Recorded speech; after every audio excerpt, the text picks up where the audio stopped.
ভাও দি আছিল এনেকৈ অখুৰে গৰজি আছিল আপোনালোকে এতিয়াই দেখিবলৈ পাব সেই দৃশ্যটো আৰু সেই দৃশ্যটো দেখাৰ লগে লগে আপুনিও ভাবিবলে বাধ্য হ'ব আপোনালোকে চাই থাকক এতিয়াই দেখিবলৈ পাব সেই দৃশ্যটো এতিয়াই এনেদৰে চাওক এনেদৰে বচন গাই আছিল এনেদৰে বচন গায়ে আছে চাই থাকক আপোনালোকে দেখি আছে নহয় তো এনেকৈ বচন গাই আছে তো সেই বিশেষ দৃশ্যটো আপোনালোকে দেখিবলৈ পাবই কিন্তু আপোনালোকে ভিডিঅ'টো স্কিপ কৰি নাযাব যদি আপোনালোকে স্কিপ কৰি যায় নহয় তেতিয়া মেইন সেই চিনটো মেইন সেই দৃশ্যটো হয়তো দেখি নাপাবও পাৰে কাৰণ কেলৈ আপোনালোকে কাটি কাটি যদি গৈ থাকে তেতিয়া সেই মেইন যোনটো চিন সেই চিনটো দেখিবলৈ নাপাব দেখিবই অলৰেডি আপোনালোকে থাম্বনেল আৰু টাইটেল চাই ভিডিঅ'টো চাবলৈ আৰম্ভ কৰিছে থাম্বনেল আৰু টাইটেলত দিয়া সেই দৃশ্যটো আপোনালোকে দেখিবলৈ পাব হয় ৰাইজেও সহযোগ কৰিব আপোনালোকে দেখিবই ৰাইজেও সহযোগ কৰিব আপোনালোকে চাই থাকক হয়তো এনেকুৱা দৃশ্যই আন ভাওনাত কিন্তু আপোনালোকে দেখা নাই এইবাৰে প্ৰথম চাগে হয়তো যেহেতুকে পৰিস্থিতিবিলাক কেনেকুৱা হৈ আছে আপোনালোকে গমেই পায় তো এই অভিনয় কৰি থকা মাজতেই সেই দৃশ্যবিলাক দেখিবলৈ পাব তাৰ আগতে আপোনালোকক এটা কথা কৈ দিব বিচাৰিছোঁ ভিডিঅ'টো যিমান পাৰে সিমান শ্বেয়াৰ কৰি দিব আন 10 জনে চাব পৰাকৈ আন 10 জনে ভিডিঅ'টো দেখিলে সিহঁতিও আচৰিত হ'ব সেইকাৰণে আপোনালোকক অনুৰোধ কৰিছোঁ ভিডিঅ'টো যিমান পাৰে সিমান শ্বেয়াৰ কৰি দিয়ক আন 10 জনকো চাবলৈ সুবিধাখন কৰি দিয়ক শ্বেয়াৰ নকৰাকৈ নাথাকিব তো এতিয়া সেই বিশেষ দৃশ্যটো চাবৰ কাৰণে আপোনালোকে ৰেডি হৈ যাওক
পত্নী কাবেরী অঙ্কিত করা উজ্জ্বল ভবিষ্যতের প্রতিশ্রুতি দেখি মই মোর সিদ্ধান্ত উপনীত করব হসা কথা সেনাপতি রাজ্যের ভোগ বিলাসতকৈ কোনো গুণেই ভাতৃ স্নেহ ডাঙৰ হ'ব নোৱাৰে আৰু সেইবাবে যিকোনো প্ৰকাৰে স্বৰে বলে কিম্বা কৌশলে শ্ৰেষ্ঠ ভাতৃ হৰিশ্চন্দ্ৰক ৰাজসিংহাসনৰ পৰা ক্ষমতাচ্যুত কৰিব লাগে আৰু তুমিও বেশ চতুর প্রত্যুৎপন্ন যুবতী কাবের ভবিষ্যৎ জনাই সম্মতি দিলা তুমি তীক্ষ্ণ বুদ্ধিমত্তার পরিচয়। এই উজ্জ্বল প্রায় সমাগত ময়ো অপেক্ষিছো ব্যাকুলতাৰে। হয় যদি আপুনি এই অযোধ্যাৰ ৰাজেশ্বৰ, তেনে তব পত্নী কাবেৰী হ'ব ৰাজেশ্বৰ। নিশ্চয় ময়ো থাকিব নালাগিব পূৰ্বৰ পদত।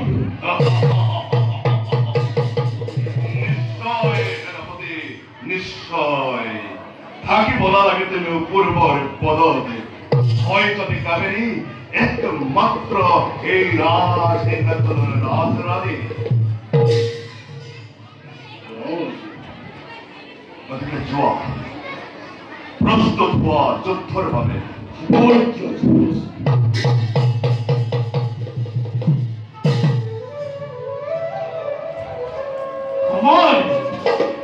সেনাপতিৰ সৈতে মিলিত হৈ কিয় কৰিছানে ঘৃণিত ষড়যন্ত্ৰ?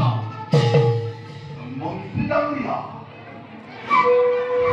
কাবেৰীৰ একমাত্ৰ মনোভিলাস পূৰ্ণ কৰিবৰ বাবেহে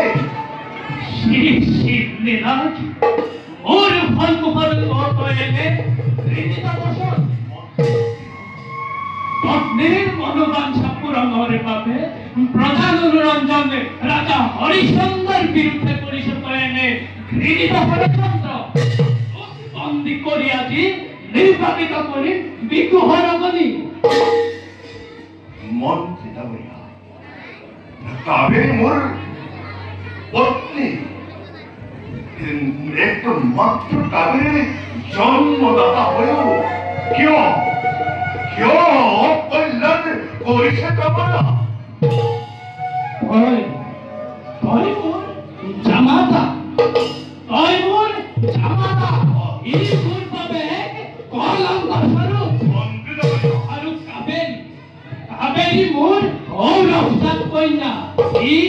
ই মোৰ বাবে এক দুৰ্দান্ত অভিশাপ। এই বুলি ৰাজভাতা বুলি মোৰ জামাতা বুলি ৰাজটো কৰি থৈ নাভাবি নিষ্ঠাৰি।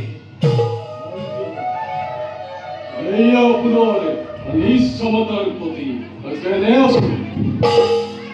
হয় যদি সময় সিংহ অযোধ্যাৰ ৰাজেশ্বৰ, তেন্তে তব কন্যা কাবেৰী হ'ব ৰাজেশ্বৰ।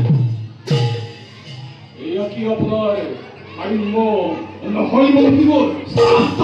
মূৰ্খ পৰৰ পদকেবি স্বাৰ্থপৰ লীলাজ। তোৰ একো কথাই মই মনিব নোখোজো। মন্ত্ৰী ডাঙৰীয়া, শেষবাৰৰ বাবে মই কৰিছো অনুৰোধ। এই বিশাল ৰাজ্যৰ ৰজা সময় সমৰসিংহ আৰু মোৰ পত্নী কাবেৰী হ'ব এই ৰাজ্যৰ ৰাজৰাণী। মোৰ এই ইচ্ছাত আপুনি যাতে কোনো প্ৰতিবাদ নজনাই তাৰ বাবে আপোনাক শেষবাৰৰ বাবে কৰিলো অনুৰোধ। পদলেখনকাৰী কাপুৰুষ, মই জীৱিত থাকোঁতে নোৱাৰিবি ৰাজা হৰিশ্চন্দ্ৰক পদচ্যুত কৰিব। স্বাৰ্থপৰ ভাতৃদোহী ৰাজদ্ৰোহী ৰাজদ্ৰোহৰ অপৰাধত মৃত্যু তোৰ আজি জানিবি নিশ্চয়। বহুবাৰ সহ্য কৰিলো কাবেৰীৰ পিতৃ হিচাপে। সেনাপতি বন্দী কৰি থকা তালিকে এই বৃদ্ধ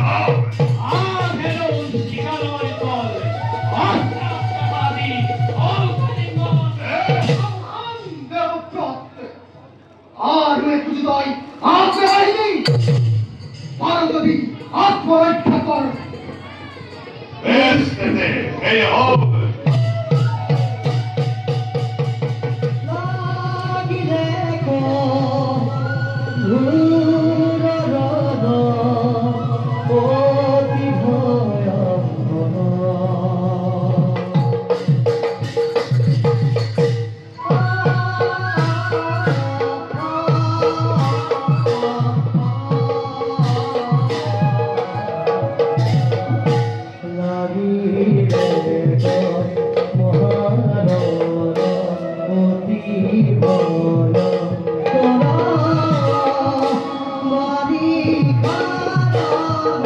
Okay,